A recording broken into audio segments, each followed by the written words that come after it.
akan membawa kita kepada sebuah kehidupan bersama dengan Allah. Kita juga bisa mengamati dari apa yang dikatakan oleh Yesus dan rasul-rasulnya, yaitu bahwa mereka yang sangat sulit untuk menerima pertolongan ilahi adalah mereka yang rohani, karena mereka tidak dapat menyadari kelemahan mereka sendiri, dan hasilnya apa? Mereka tidak menerima pengampunan dari Allah. Mereka merasa bahwa diri mereka sudah cukuplah, yang mengakibatkan Allah melakukan semua ini.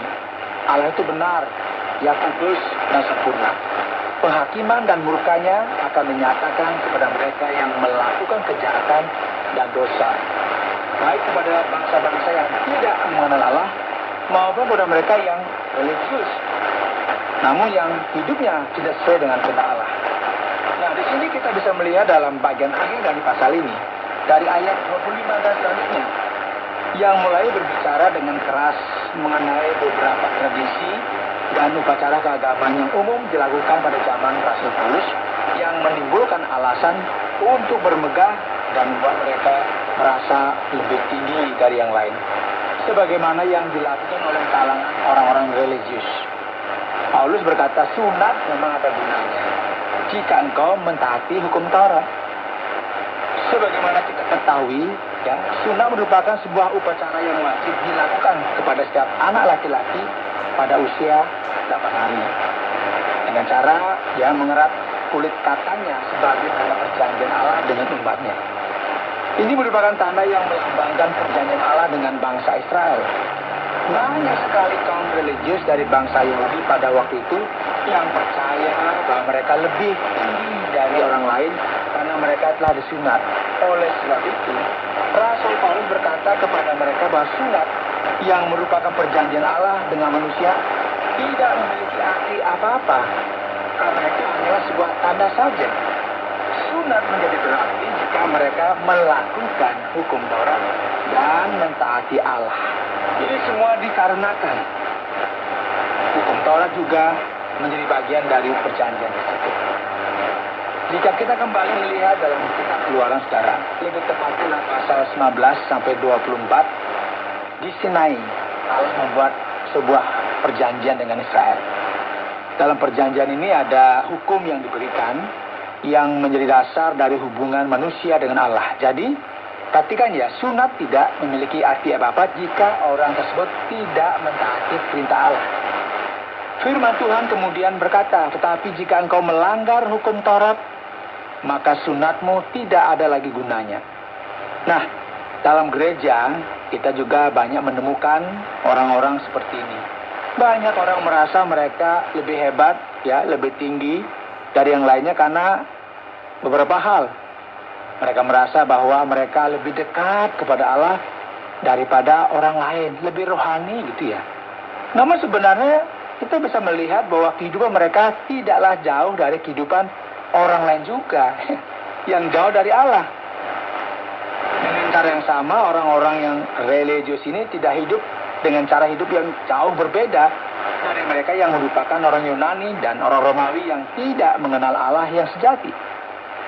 Firman Tuhan berkata, jika demikian, maka orang yang tak bersunat tetapi yang melakukan hukum Taurat akan menghakimi kamu yang mempunyai hukum tertulis dan sunat tetapi yang melanggar hukum Taurat.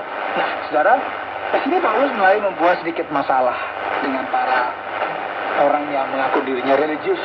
Dia berkata, saudara-saudara, perhatikanlah, sekarang ada bangsa bukan Yahudi. Dan hal ini merupakan sesuatu yang sangat penting, ya, karena gereja yang ada di Roma merupakan gereja yang jemaatnya sudah campur. Di sana terdapat baik orang Yahudi maupun orang bukan Yahudi yang mengetahui dan menerima Yesus Kristus sebagai Tuhan dan Juru Selamat mereka, yang kemudian menjadi orang Kristen. Dan mereka, orang Yahudi yang ada dalam jemaat ini, dikenal sebagai kelompok Judaizer dalam konteks lain. Mereka ini menganggap dirinya lebih rohani dan lebih tinggi dari orang lain, khususnya dari orang bukan Yahudi. Dan Paulus berkata, dengarlah saudara-saudara, banyak orang yang telah disunat dan tahu akan hukum Taurat, sebenarnya hidup dalam ketidaktaatan. Sementara bangsa pagan ini yang kita tidak pernah harapkan apa-apa yang baik tentang mereka, justru mereka inilah yang telah bertemu dengan Allah yang sejati dan bertobat kepada Yesus Kristus. Sebagai hasilnya, mereka mentaati hukum Taurat lebih serius daripada mereka yang telah mengenal hukum ini. Bahkan orang-orang yang telah mengenal hukum ini saja tidak mentaatinya. Bangsa bukan Yahudi ini hidup sedemikian rupa untuk menyenangkan Allah. Dan bayangkan saja apa yang terjadi saat ini. Paulus sekarang berkata kepada orang Protestan, Injili, dan berkata kepada mereka bahwa ada bangsa pagan yang melakukan ritual tribal yang disebut juga sebagai agama primitif oleh orang dari benua lain.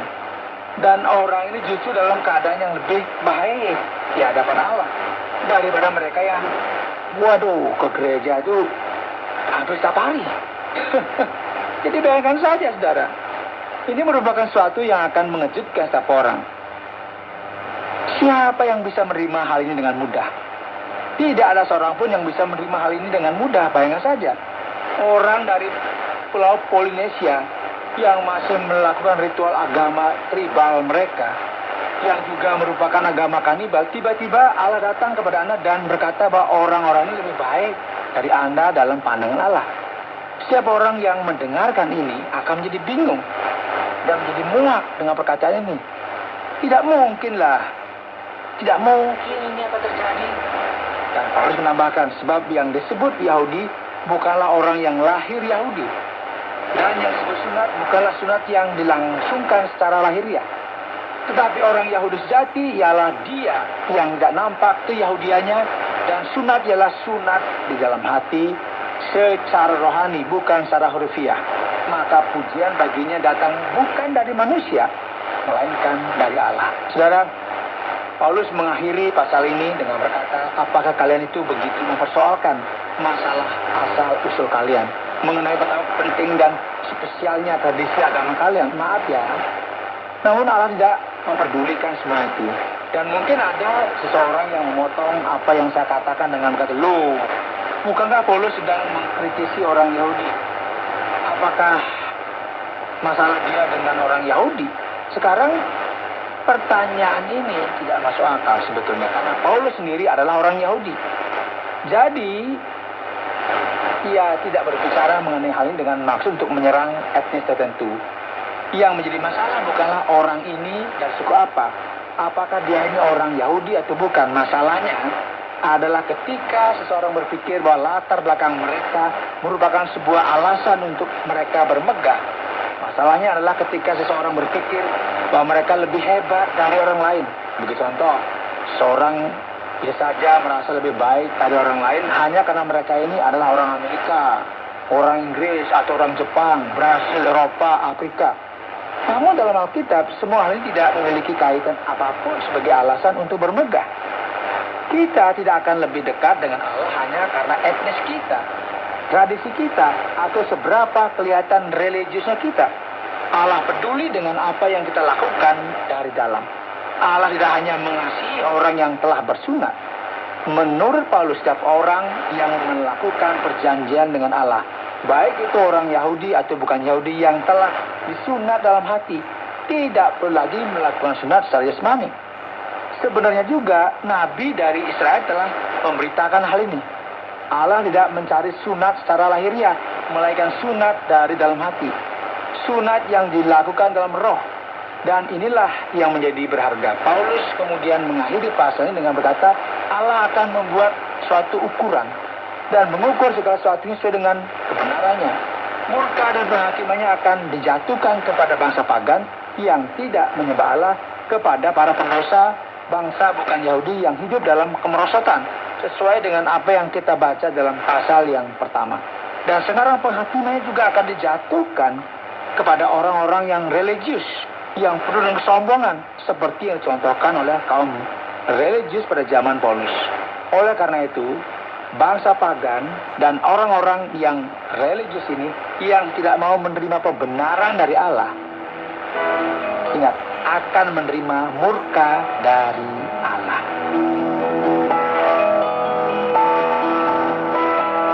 sedang mendengarkan Jalan 66 dalam rangkaian Surat Roma pasal yang kedua yang telah dijelaskan oleh Pak Yohanes dengan topik Lakukan apa yang kuperintahkan, bukan apa yang kulakukan. Baik Pak Yohanes, terima kasih banyak. Dan kini kita sampai kepada bagian yang kedua dari program kita. Ini merupakan bagian di mana kita akan bertanya mengenai pasal yang kedua pada kitab Roma. Kita perlu untuk memastikan apakah kita sudah benar-benar mengerti mengenai semua detail yang ada di sini atau belum. Ada banyak sekali keraguan. Namun, yang akan menjadi pertanyaan pertama saya adalah pada pasal yang kedua ayat yang ke-12. Berdasarkan ayat ini, apakah bangsa bukan Yahudi atau yang kita kenal juga sebagai bangsa pagan tidak perlu untuk melakukan ke-10 perintah Allah meskipun mereka tidak pernah membacanya? Benarkah begitu Pak Yohanes? Iya Pak Odi, ini sebenarnya merupakan bagian yang paling sulit untuk ditanyakan dalam kitab Roma. Memang sepertinya sedikit aneh. Bagaimana bisa bangsa bukan Yahudi, yaitu seseorang yang bukan Yahudi yang tinggal dalam lingkungan pagan pada waktu itu, melakukan secara alami hal-hal yang menjadi tuntutan dari hukum Taurat meskipun mereka tidak memiliki hukum Taurat. Bagaimana bisa? Apa artinya? Paulus tidak berkata bahwa bangsa bukan Yahudi merupakan bangsa yang jauh, di dalam hatinya terdapat hati yang murni dan baik. Apakah itu dengan perasaan maupun kehendaknya? Bukan ini maksudnya. Ayat 12 memberitahu kita bahwa semua orang yang berdosa tanpa hukum Taurat akan binasa tanpa hukum Taurat. Dan semua orang yang berdosa di bawah hukum Taurat akan dihakimi oleh hukum Taurat. Paulus tidak mengatakan bahwa tanpa Allah bangsa bukan Yahudi bisa selamat oleh karena ketidakbersalahannya. Ya, sering kita mendengar orang berkata, padahal dia ini orang yang baik sekali loh. Benar sekali, jika seandainya bangsa bukan Yahudi bisa diselamatkan dengan ketidakberdosaan mereka, maka tidak perlu lagi kita memberitakan Injil kepada orang tersebut. Namun, bangsa bukan Yahudi yang manakah yang sedang Paulus bicarakan di sini? Ini adalah bangsa bukan Yahudi yang merupakan jemaat dari kumpulan orang Kristen, ya, jemaat gereja yang telah menerima Kristus. Paulus sedang bersikeras melawan legalisme serta kesombongan para kaum religius dari kalangan orang Yahudi pada waktu itu. Jadi jika kita terapkan pada hari-hari ini, ia berkata hari ini ada orang-orang bukan Yahudi yang tidak mengerti hukum Taurat, yang tidak mengerti tradisi kita, yang tidak memahami 10 perintah Allah. Namun hukum tersebut begitu dekat di hati mereka karena mereka telah menerima Kristus. Jadi pada dasarnya Paulus berkata kepada orang Yahudi ini, seharusnya kalian ini menjadi malu dengan apa yang kalian banggakan dari tradisi dan hukum Taurat yang tidak kalian taati dan ikuti tersebut. Karena di luar sana ada banyak sekali bangsa pagan yang telah berbalik kepada Kristus, mentaati dan hidup sesuai dengan kehendak Allah luar dalam. Karena mereka memiliki perjanjian dengan Allah dari dalam hatinya. Mereka telah melalui sebuah sunat yang baru yang dikerjakan oleh Roh Kudus. Jadi inilah yang Paulus katakan. Dan ini juga tidak ada kaitannya dengan orang yang baik dan naif dan mereka bisa diselamatkan. Pendapat seperti ini sekali lagi tidaklah masuk akal. Wah, saya penasaran sekali ini Pak Yohanes sebenarnya. Paulus adalah seorang Yahudi dan justru dia mengatakan semuanya ini. Dan sekarang Pak, apa maksudnya Yahudi? Apakah sekarang masih juga ada orang Yahudi? Apakah orang Yahudi itu merupakan seorang yang berpakaian berbeda, pergi ke rumah ibadat dengan membawa kitab Taurat? Baik, mari kita lihat bersama. Kita perlu memahami Alkitab dan lebih khususnya kita perlu memahami Perjanjian Baru dalam konteks yang sudah ditentukan. Jelasnya ya, orang Yahudi masih ada sampai sekarang. Ini merupakan sesuatu yang benar karena Paulus berbicara mengenai mereka di sini. Alkitab berkata bahwa Yesus sendiri adalah orang Yahudi dan keselamatan harus datang dari bangsa Yahudi. Jadi orang Yahudi memang ada. Dan kemudian Alkitab memberitahu kita mengenai rencana Allah bagi bangsa Israel yang merupakan orang Yahudi. Jadi pertanyaan ini haruslah sesuai dengan konteks. Paulus berkata bahwa mereka yang merupakan orang Yahudi dari segi agama, bukan secara etnis, merupakan seseorang yang suka sekali dengan identitas mereka. Pertanyaannya adalah, siapa yang berada dalam perjanjian dengan Allah? Paulus menjawab, jika kita ada dalam perjanjian dengan Allah hanya dari luar, yaitu hanya karena kita lahir sebagai orang Yahudi, hal ini tidak berarti apa-apa bagi Allah. Dan inilah mengapa, ya, perhatikan ayat 29. Tetapi orang Yahudi sejati ialah dia yang tidak nampak keyahudiannya, dan sunat ialah sunat yang mati secara rohani, bukan secara hurufiah. Jadi sekarang ini berarti bahwa Allah telah memalingkan mukanya dari bangsa Israel, yaitu hak pilihannya. Allah memiliki rencana bagi bangsa Israel, dan ini bisa terlihat dengan jelas dalam perjanjian baru. Jadi Paulus tidak sedang mengkritik etnis, namun dia sedang mengkritik sistem keagamaan yang menilai bahwa manusia mampu untuk memperoleh pembenaran dari diri mereka sendiri. Ini merupakan masalah yang terjadi dengan orang Yahudi pada zaman Paulus, dan sekarang hal ini terjadi kepada beberapa tradisi agamawi, termasuk agama Kristen. Jadi, dengan kata lain, agama tidak menyelamatkan siapapun. Begitu, Pak.